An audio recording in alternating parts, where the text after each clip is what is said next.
Hello guys, welcome back to another Power Rangers video. So I posted a little video of this figure just in and out of the box on Instagram the other day, and I had loads of people commenting asking what little bits look like and size comparisons and all that stuff. So I thought I would just do a little video on here, so anybody who's considering buying this as part of the collection or using it as a temporary stand-in until you're able to get like a Lightning Collection Green Ranger or something, just gives you a really good idea of what you're going to get. I am going to treat this like a review, but it will be as quick as I can. This is the box, and it is the same as the Megazords that we got a little while ago. So they are the VHS type of box, and they are the same size as the Megazord boxes that we got sort of last year and the year before, whenever they came out. So on the front, we do just have a nice little MMPR logo with a picture of the Green Ranger figure, just telling us what you're going to get inside the box, and that it's plastic-free packaging. You can see that they have tried to color code bits of it, and on the side it's just again giving us a logo and telling us that we're expecting a Mighty Morphin Green Ranger, and exactly the same on the other side with our 30th year anniversary Power Rangers logo there.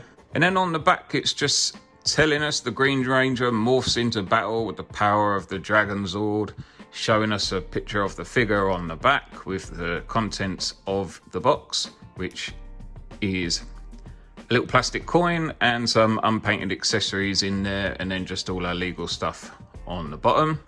On the bottom of the box it is like a pull tab. You don't have to use that. I always open mine from the top just so I can reseal them if I want to store them away or whatever. I haven't just broken it out.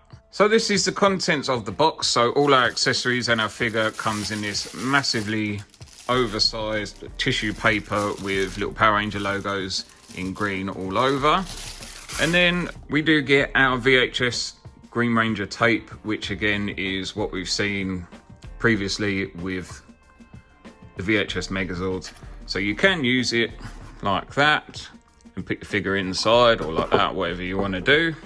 Or you can use it as a little VHS or just throw it in the bin. So really quick look at the figure. First glance, he is very nice. The color is nice. The helmet looks pretty good. The shield looks like what you would expect from this kind of figure. Just all in all is a basic figure.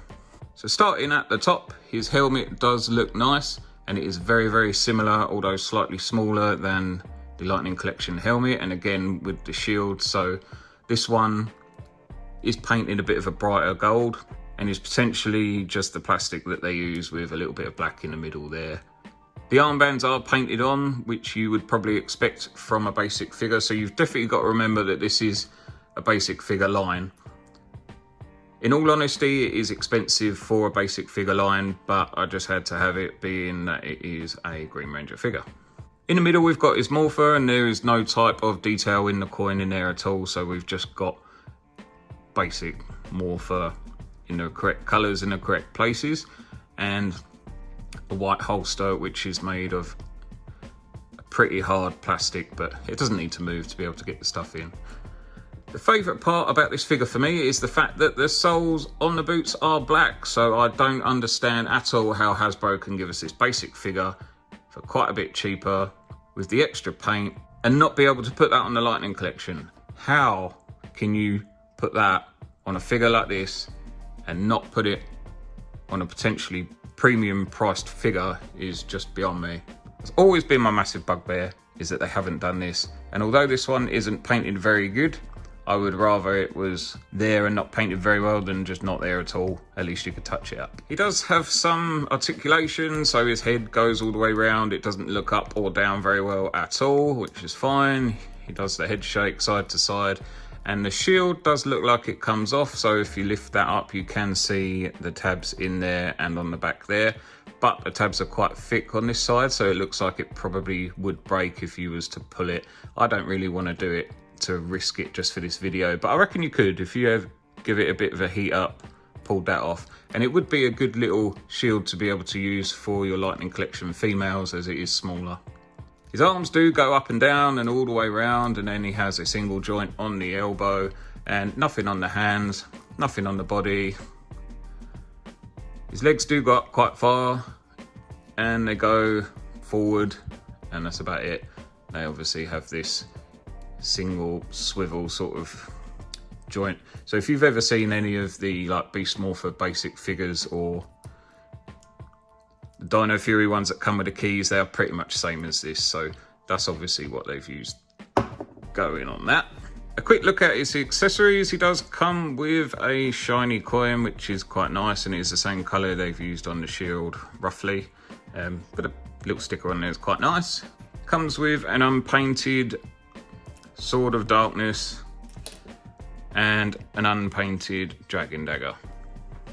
So I do have a Lightning Collection Dragon Dagger here just to compare it with it, and it is definitely a different mould. You can see where they've got the majority of it from, and if you had a good steady hand you probably could make it look exactly the same, but this one's a little bit more forgiving and a bit more bending than this one. This is just like a solid plastic that if you was going to push that, I feel like I could stress that a little bit more and it would be okay. That one I feel like if I stress that it's going to snap. They are sculpted a little bit different, and this one does look slightly longer, yet this one looks slightly thicker, and I don't know if that's just the way the paint is, it's making my eyes think that, but there is the two together.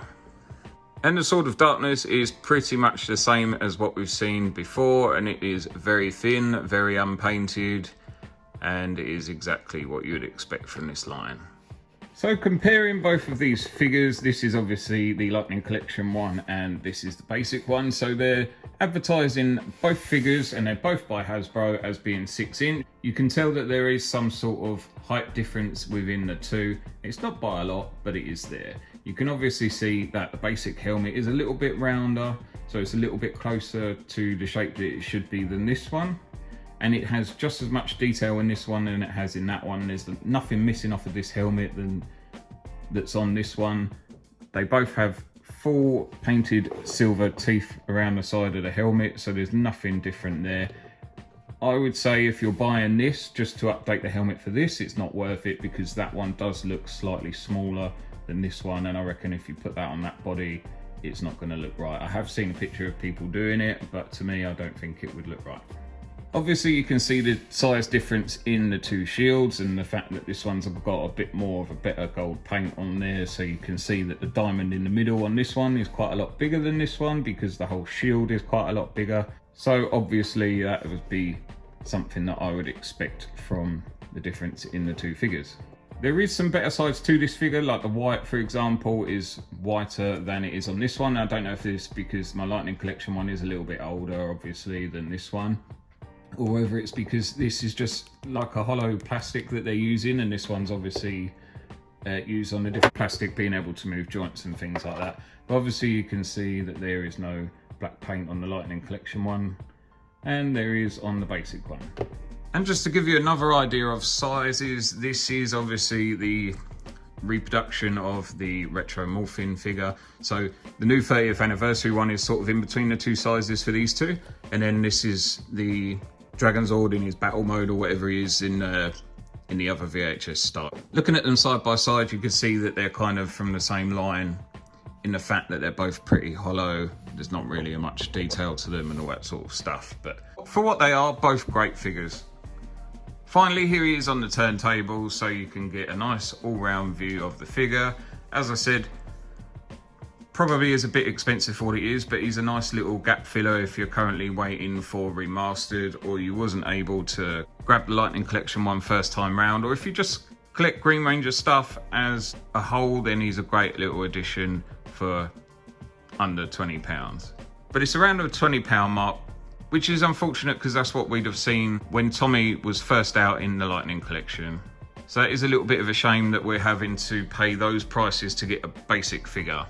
Anything Tommy Oliver or Green Ranger, White Ranger, anything like that is always going to sell out really quickly. So don't be surprised if at the moment you can't find these, but I wouldn't be surprised if they start showing up in the UK in a few more places. I'm not going to rabbit on too much about this. It was just to show a little comparison against the two figures for anybody who is interested. And if you enjoyed this video, please leave me a like. Let me know what you like or don't like about this figure in the comments. And if you want to see more, please consider subscribing. I will be uploading the rest of Wave 14 to my channel very soon following this one. So I hope you enjoy those. Thanks again for watching. I'll see you soon.